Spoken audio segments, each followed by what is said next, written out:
नमस्कार, मैं मनदीप कुमार आपका एसके बुक्स के यूट्यूब चैनल पर स्वागत करता हूं। आज हम स्टार्ट करेंगे mechanics of solid part 2। But part 2 start करने से पहले मैं आपको हमारी बुक्स के बारे में जानकारी देना चाहूँगा। यहाँ पे स्क्रीन पे हमने 2 बुक्स दिखाई हुई है आपको, Agniveer Vayu Indian Air Force science subject recruitment test और physics Air Force X group recruitment exam with brief explanation of fundamental principles. इन दोनों बुक्स में थ्योरी और न्यूमेरिकल्स जो है हमने स्पेशली एग्जाम्स के लिए डिज़ाइन किए हैं और कोई भी थ्योरी या न्यूमेरिकल इन बुक से बाहर यूजुअली नहीं आता है, तो आप इन दोनों बुक्स को रेफ़र कर सकते हैं। तो स्टार्ट करते हैं मैकेनिक्स ऑफ सॉलिड का पार्ट 2। देखिए पार्ट 1 में हम शीयर स्ट्रेस पे जाके रुक गए थे। तो शीयर स्ट्रेस के बाद आता है वॉल्यूमेट्रिक स्ट्रेस। वॉल्यूमेट्रिक स्ट्रेस देखिए क्या होता है। तो वॉल्यूमेट्रिक स्ट्रेस कुछ इस तरीके से होता है, जैसे मान लीजिए कंटेनर है और कंटेनर में एक बॉल को हमने छोड़ा और ये फील्ड है लिक्विड से, अच्छी खासी डेंसिटी है लिक्विड की। तो देखिए इसका जो प्रेशर जो यहाँ एक्ट करेगा वो चारों तरफ से एक्ट करेगा और इसके कारण क्या होगा कि ये जो बॉल का वॉल्यूम है ये थोड़ा सा कम हो जाएगा। तो मान लीजिए इसका जो वॉल्यूम में चेंज हुआ वो है डेल्टा वी और इसका जो ओरिजिनल वॉल्यूम है दैट इज़ वी। ये ओरिजिनल वॉल्यूम जो था इसका वी था। तो हम यहाँ पे क्या कहते हैं कि मान लीजिए प्रेशर लग रहा है पी, तो जो प्रेशर है पी तो हम यहाँ पे कहते हैं वॉल्यूमेट्रिक स्ट्रेस। तो वॉल्यूमेट्रिक स्ट्रेस की जब हम बात करेंगे तो ये बराबर होगा पी के, और जो वॉल्यूमेट्रिक स्ट्रेन है, जो वॉल्यूमेट्रिक स्ट्रेन है ये होगा यहाँ पे that is equal to delta V divided by V. तो ये delta V by V volumetric strain, इस तरीके से हम यहाँ पे डिफाइन कर सकते हैं। अब देखिए हम एक नई चीज़ पे आते हैं, मतलब यहाँ तक का पार्ट तो सिंपल था, थोड़ा सा इजी था। अब मैं आपको एक ग्राफ बताता हूँ जिसे बोला जाता है स्ट्रेस स्ट्रेन कर्व। तो ये जो स्ट्रेस स्ट्रेन कर्व है ये क्या होता है, देखिए ये स्ट्रेस स्ट्रेन कर्व, इसको आप थोड़ा ध्यान देके समझिए और थोड़ा सा इम्पोर्टेंट है ये, इस चैप्टर का सबसे इम्पोर्टेंट पार्ट यही है। तो देखिए क्या होता है कि मान लीजिए मैं यहाँ पे स्ट्रेन लेता हूँ और यहाँ पे मैं लेता हूँ स्ट्रेस। इस एक्सिस पे मैंने लिया है वाई एक्सिस पे स्ट्रेस सिग्मा। तो अब देखिए क्या होता है कि ये एक मटेरियल का मैं यहाँ एग्जांपल देता हूँ। इसको जैसे जैसे हम स्ट्रेस करते जाएंगे वैसे वैसे क्या होता जाएगा इसके साथ वो देखते हैं। जैसे मान लीजिए समथिंग एक फोर्स लगता है और ये जो क्रॉस सेक्शन एरिया है ये क्रॉस सेक्शन एरिया है ए। तो देखिए इसकी लेंथ में चेंज आएगा, इसकी लेंथ जो है बड़ी हो जाएगी और अगर इसकी लेंथ बड़ी हो गई तो यहाँ से यहाँ तक का मान लीजिए डेल्टा L1 है, तो ये फोर्स लग रहा है इस एरिया पे। उसी तरीके से क्या होगा कि जैसे जैसे फोर्स बढ़ाते जाएंगे वैसे वैसे क्या होगा कि ये इसकी लंबाई बढ़ती जाएगी। ये मान लीजिए F1 था, ये मान लीजिए F2 है, तो ये जो है यहाँ से यहाँ तक का ये हो गया डेल्टा L2। उसी तरीके से फिर आगे जैसे हमने और थोड़ा सा फोर्स बढ़ाया तो यहाँ से ये पार्ट हुआ और लेटर से ये फोर्स लगता है यहाँ पे F3 और यहाँ से जो लेंथ में चेंज हुआ वो हुआ डेल्टा L3। तो इस तरीके से, तो इसकी जो ओरिजिनल लेंथ थी वो थी L। तो अब हम यहाँ पे क्या कहते हैं कि स्ट्रेस जो होता है ये किसके बराबर होता है, स्ट्रेस बराबर होता है फोर्स बाई एरिया।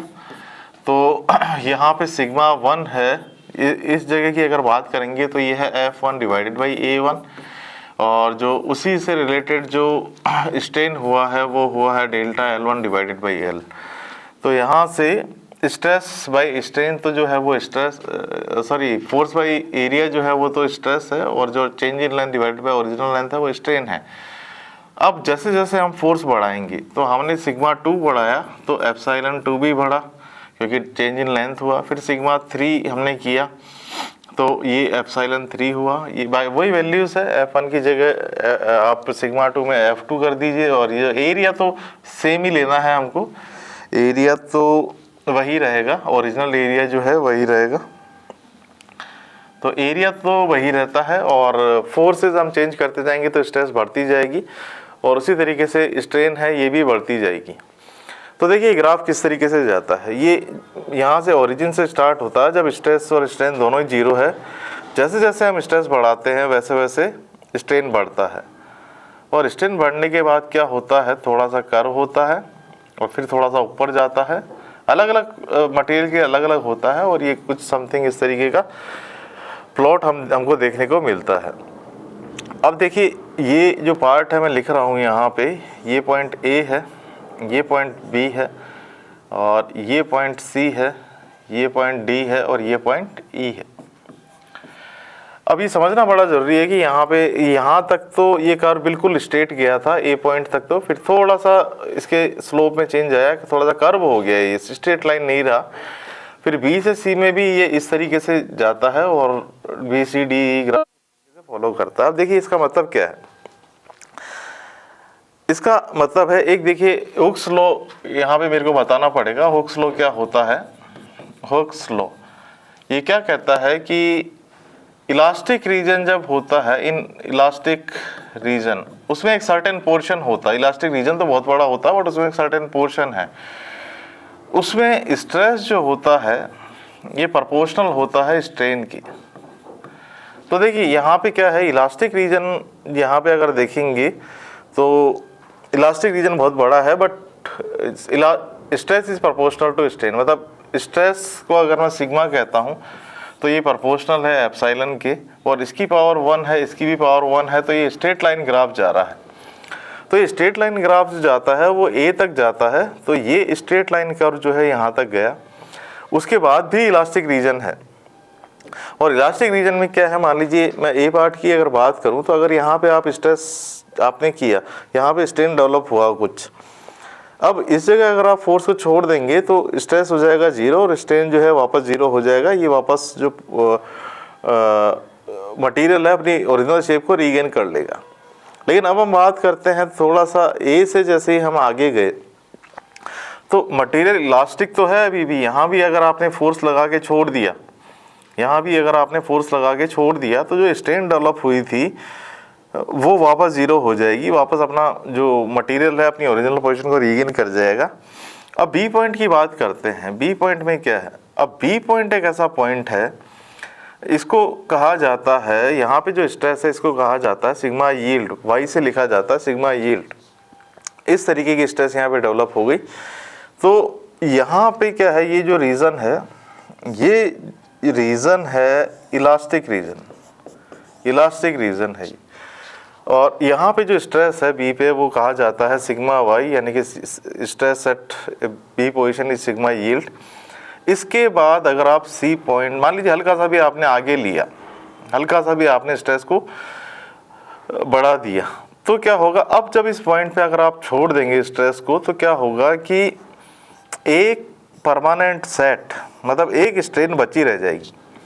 मतलब यहाँ के बाद क्या है, बी के बाद, कि मटेरियल जो है ये पहुंच गया प्लास्टिक जोन में। ये प्लास्टिक जोन है या प्लास्टिक रीजन, किसी भी तरीके से आप लिख दीजिए, प्लास्टिक जोन या प्लास्टिक रीजन।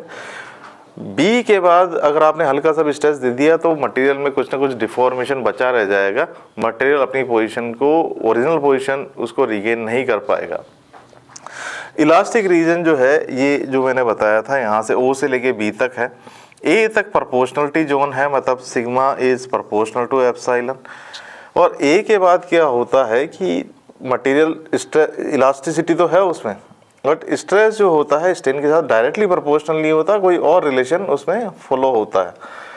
तो इसके बाद ये यील्ड पे पहुंचा, यील्ड के बाद ये प्लास्टिक जोन में पहुंच गया। सी पे क्या है, सी पे क्या है कि इसमें परमानेंट सेट जो है, इसको बोला जाता है परमानेंट सेट। मतलब अगर आप छोड़ भी देंगे मटेरियल को तो ये परमानेंट सेट यहाँ डेवलप हो जाएगा। तो ये परमानेंट सेट है, इसको परमानेंट सेट बोला जाता है। तो ये यहाँ पे डेवलप हो जाएगा और मटेरियल में कुछ ना कुछ स्ट्रेन बची रह जाएगी। अब बात करते हैं कि स्ट्रेस को और बढ़ा दिया तब क्या होगा। तो स्ट्रेस को और बढ़ा दिया गया तो ये एक डी पॉइंट कहलाता है। ये डी पॉइंट है जहाँ पे हम इसको कहते हैं सिग्मा यू टी, जहाँ पे जो स्ट्रेस है मतलब हाईएस्ट पॉइंट पे पहुँच जाती है, इसको बोला जाता है सिग्मा अल्टीमेट या स्ट्रेस अल्टीमेट। अल्टीमेट स्ट्रेस ये वाली है जो डी पॉइंट पे है। इसके बाद क्या है कि ये है तो प्लास्टिक जोन में, ये अल्टीमेट स्ट्रेस जो बियर कर सकता है वो है। इसके बाद क्या है, मटेरियल जो है यहाँ पे ई पे आके और टूट जाता है, तो ये ब्रेकिंग पॉइंट है। तो ये ब्रेक हो जाता है मटेरियल, ब्रेकिंग पॉइंट। तो ये ब्रेकिंग पॉइंट होता है यहाँ पे। और जो मटेरियल हाईएस्ट जो स्ट्रेस अचीव कर सकता है वो है डी पे, हाईएस्ट जो स्ट्रेस है वो है सिग्मा अल्टीमेट। और ये मैंने लिखा था यहाँ पे जो इलास्टिक जोन जहाँ पे जस्ट खत्म हो रहा है बी पॉइंट, वहाँ पे मैंने लिखा था सिग्मा वाई। अब इसको भी समझना जरूरी है कि सिग्मा वाई और सिग्मा अल्टीमेट क्या है। सिग्मा अल्टीमेट तो देखिए वो है कि मटेरियल को कितना मैक्सिमम वैल्यू तक स्ट्रेस किया जा सकता है कि वो टूटे नहीं, वो परमानेंट उसमें डिफॉर्मेशन तो आएगा बट वो ब्रेक नहीं होगा। लेकिन ये सिग्मा बी जो है ये एक स्पेशल पॉइंट है। ये स्पेशल पॉइंट में इसको बोला जाता है सिग्मा वाई को सिग्मा यील्ड। सिग्मा वाई जो है ये बोला जाता है यील्ड स्ट्रेस। अब यील्ड स्ट्रेस का देखिए मतलब क्या होता है। यील्ड स्ट्रेस का मतलब होता है कि मटेरियल मिलना स्टार्ट हो गया। देखिए मटेरियल एक्चुअली मिल नहीं रहा, मटेरियल का वॉल्यूम सेम है, लेकिन अगर मिलने का मतलब ये है कि जैसे यहाँ से जैसे आप स्ट्रेस बढ़ा देते हैं तो इसमें एक परमानेंट सेट जो है वो डेवलप हो जाता है। तो मान लीजिए ये बॉडी थी, इसको मैंने स्ट्रेस किया यहाँ तक सिग्मा यील्ड तक, और अब मैंने छोड़ दिया तो होगा क्या कि बेसिकली सिग्मा यील्ड पे तो वापस ही इस पोजीशन पे आ जाएगी। बट अगर हल्का सा भी इसको ज़्यादा कर दिया यील्ड स्ट्रेस के बाद तो क्या होगा, मटेरियल हल्का सा इस तरीके से लगेगा। जैसे स्ट्रेस अगर हटा दी तो इस तरीके की पोजीशन हो जाएगी। तो देखिए ऐसा लगेगा कि जैसे कुछ एक्स्ट्रा मटेरियल हमको मिल गया है, इसलिए इसको सिग्मा यील्ड कहा जाता है कि इसके बाद कुछ ना कुछ डिफॉर्मेशन जो है वो बचा रह जाएगा। तो इसलिए इसको सिग्मा यील्ड कहा जाता है। मटेरियल मिलना स्टार्ट हो जाता है, एक्चुअली मटेरियल मिलता नहीं है, लेकिन यील्ड का मतलब है कि जैसे मिला हमको कुछ, तो ये एक्चुअली परमानेंट डिफॉर्मेशन के कारण होता है। तो यहाँ पे मैंने कुछ आपको स्ट्रेस स्ट्रेन कर्व बताया, ये इस तरीके से यहाँ पे होता है। ई जो पॉइंट है ये ऐसा पॉइंट है जहाँ पे जाके मटेरियल ब्रेक हो जाता है, मटेरियल टूट जाता है, दो पार्ट में हो जाएगा। ये इस तरीके से एक पार्ट ये हो जाएगा और एक पार्ट ये हो जाएगा, मटेरियल के टुकड़े हो जाएंगे, अलग अलग हो जाएगा। तो ये स्ट्रेस स्ट्रेन कर्व मैंने यहाँ पे आपको डिस्कस किया। अब इसी से रिलेटेड बहुत सारी चीज़ें हैं। अब यहाँ पे हुक्स लॉ की हम स्पेशली बात करेंगे क्योंकि यहाँ पे हमने अभी तक हुक्स लॉ को डिस्कस नहीं किया है। देखिए हुक्स लॉ मैंने अभी भी बताया था कि ये जो स्ट्रेस है ये प्रोपोर्शनल होता है स्ट्रेन के in certain region of elastic zone या इलास्टिक रीजन। ये इलास्टिक रीजन है, यहाँ बी पॉइंट तक जो है इलास्टिक रीजन है, और जो हुक्स लॉ वैलिड है वो केवल ए पॉइंट तक है। तो यहाँ पे अगर मैं बात करूँ कि इसका मतलब क्या हुआ, तो देखिए क्या हुआ इसका मतलब कि जो स्ट्रेस है ये प्रोपोर्शनल है स्ट्रेन के। सिग्मा जो है ये प्रोपोर्शनल है एप्सिलॉन के। अगर इन दोनों का डिवाइड कर देते हैं, सिग्मा बाई एप्सिलॉन कर देता हूँ मैं, तो देखिए ये एक कांस्टेंट आएगा। तो कहने का मतलब ये है, और जैसे हम प्रोपोर्शनलिटी का तो हमने देखा ही है कि प्रोपोर्शनलिटी ग्राफ कैसा जाता है। तो जो प्रोपोर्शनलिटी ग्राफ है वो बिल्कुल स्ट्रेट लाइन जाता है, इधर पावर 1 है इधर पावर 1 है तो स्ट्रेट लाइन ग्राफ जाएगा।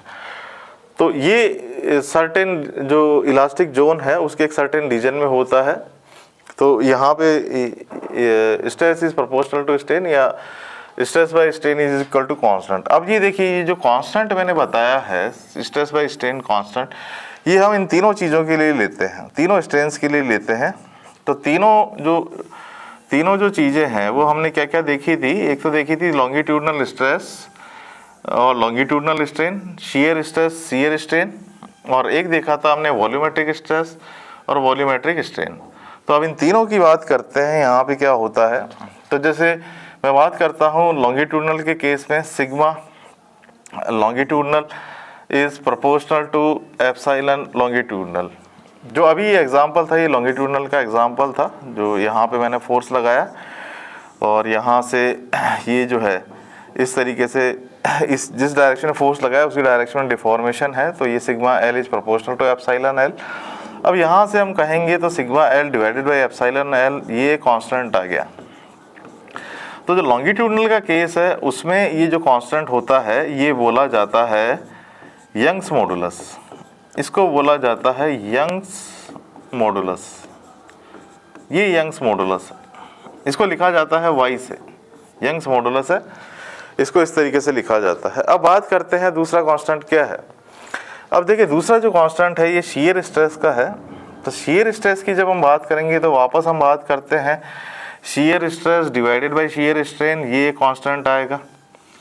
तो एक तो मैं लिख देता हूँ यहाँ पे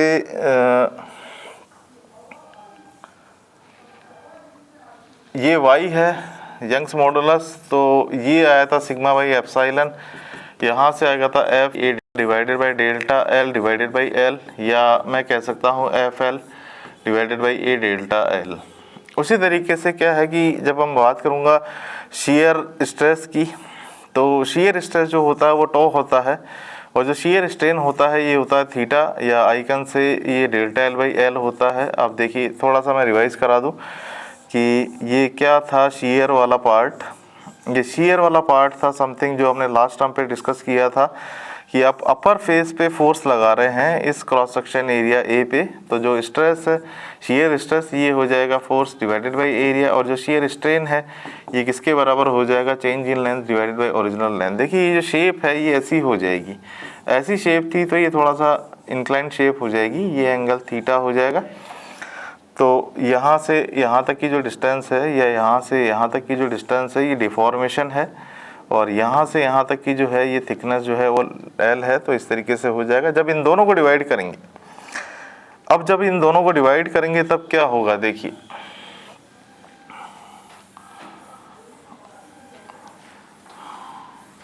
अब जब हम इन दोनों को डिवाइड करते हैं तो देखिए क्या आता है, ये आता है टॉ डिवाइडेड बाई थीटा, और ये एक कांस्टेंट है वापस।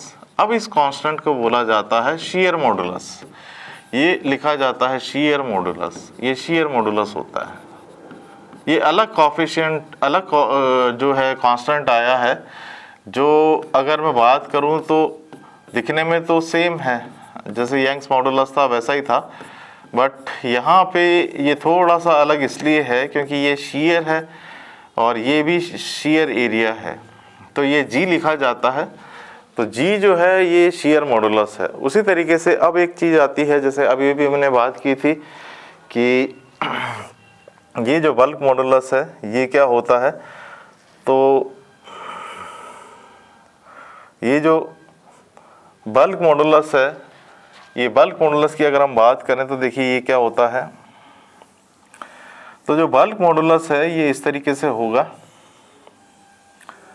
कि यहाँ पे जैसे ये मैंने अभी भी एग्जांपल दिया था, वाटर में अगर आप किसी बॉल को छोड़ देते हैं तो प्रेशर आता है और वो इसका वॉल्यूम चेंज करता है डेल्टा वी, इसका जो ओरिजिनल वॉल्यूम था वो था वी। तो देखिए ये भी इसी तरीके से stress is proportional to strain. तो स्ट्रेस कितनी है, स्ट्रेस जो है यहाँ पे फोर्स बाई एरिया जो है प्रेशर है, और जो चेंज इन वॉल्यूम या डिवाइडेड बाय ओरिजिनल वॉल्यूम जो है वॉल्यूमेट्रिक स्ट्रेन है, और इसको लिखा जाता है बी बल्क मॉडुलस। तो ये बल्क मॉडुलस होता है और ये बराबर होता है P V divided by delta we. तो ये होता है बल्क मॉडुलस, इस तरीके से इसको लिखा जाता है।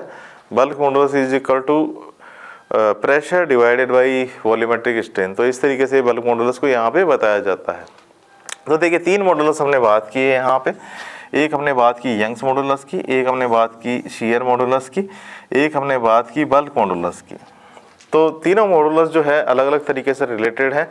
यंग्स मॉडुलस लॉन्गिट्यूडनल स्ट्रेस से डील करता है, लॉन्गिट्यूडनल स्ट्रेन के साथ, और बल्क मॉडुलस जो शियर मॉडुलस जो है ये ये डील करता है शियर स्ट्रेस और शियर स्ट्रेन के साथ, और जो बल्क मॉडुलस है ये डिपेंड करता है प्रेशर कितना अप्लाइड है और जो वॉल्यूमेट्रिक स्ट्रेन है वो कितना है। तो इस तरीके से ये तीन चीज़ें हमने यहाँ पे डिस्कस की।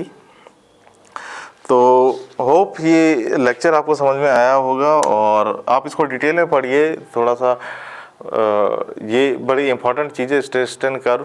तो मैकेनिक्स ऑफ सॉलिड का पार्ट 2 हम यहाँ ख़त्म करते हैं। तो हमारे इस वीडियो को लाइक कीजिए, दोस्तों के साथ शेयर कीजिए, हमारे चैनल को सब्सक्राइब कीजिए। मिलते हैं नेक्स्ट वीडियो में, धन्यवाद।